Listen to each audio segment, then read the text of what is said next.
So, heto na mga ka-One Stories, matapos nga pong makuha ng Cleveland Cavaliers ang 15th win ng kanilang team, matapang nga pong sinabi ni Donovan Mitchell na wala sa kanilang makakatalo ngayong season. Tara't pag-usapan natin yan at talakayin ng balitang malaking pagsisisi nga po ngayon ang nagawa ng New Orleans Pelicans dahil kay Dalton Knecht. Pero bago yan, please don't forget to hit the notification bell at mag-subscribe sa aking channel. Ang video ng ito ay hatid sa inyo ng 1xBet. Suportahan at manalo sa inyong paboritong kupunan sa NBA, PBA. Maaaring makakuha up to 12,000 cash bonus sa inyong first deposit gamit ang aking promo code. Pag tama prediction mo, panalo ka. Pindutin lamang ang link sa comment section at mag-register gamit ang iyong GCash account para makapag-cash in at cash out. Isang paalala, tumaya mga ka-One Stories ng responsable.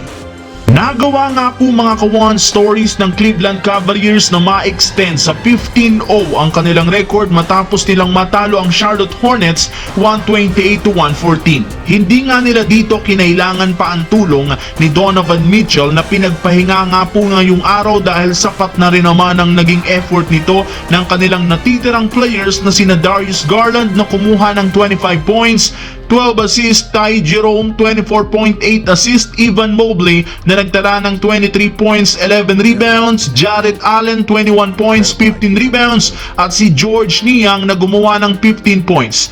Total team effort ang ipinakita dito ng Cleveland Cavaliers para manalo at para makasama sila sa apat na team lamang sa history ng NBA na nakakuha ng 15-0 na record sa start ng season. Kaya dahil sa nagawang achievement na ito ng Cavaliers, may mga players na rin naman ang nagsisimula ng magyabang, kagaya ni Donovan Mitchell na nagsabing wala nga daw po ni isa mang team sa NBA ang kayang tumalo sa kanila ngayon. Pero kailangan muna nga po ng Cavaliers na maghinay-hinay dahil hindi na naman basta-basta ang mga susunod na kanilang makakalaban, kagaya ng defending champions na Boston Celtics na siyang naglaglag sa kanila last season.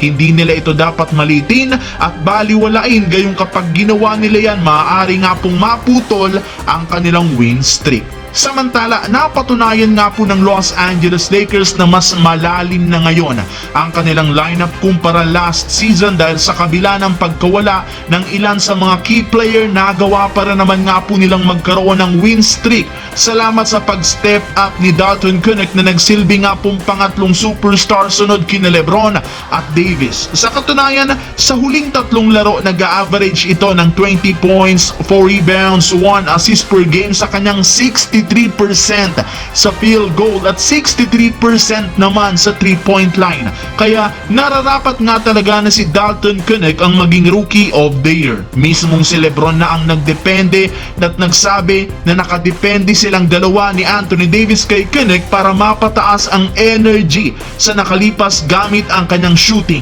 Trending nga talagang pangalan ngayon ni Knecht sa social media.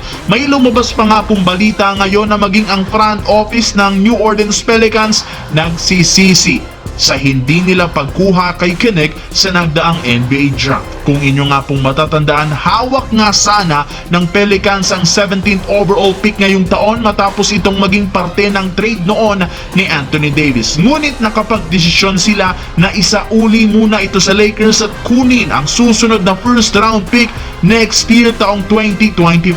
Pero simula nga po nang makita ng Pelicans kung gaano kagaling ang isang Dalton Knecht, nagsimula na nga pong pagsisihan nila ang ginawang desisyon para sa Los Angeles Lakers.